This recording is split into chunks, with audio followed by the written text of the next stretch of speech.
Here's the 60-second script.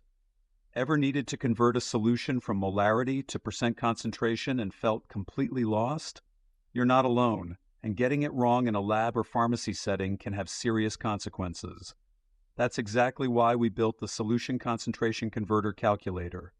It instantly converts between molarity, percent by weight, percent by volume, molality, and parts per million. Just enter your solute, solvent, and the concentration value you already have. Here's a quick example. Say you have a 5% saline solution and need the molarity for a titration.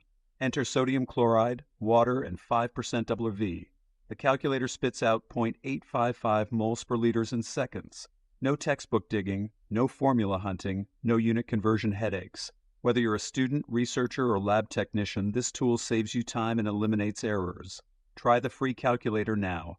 The link is right below this video. Word count 48.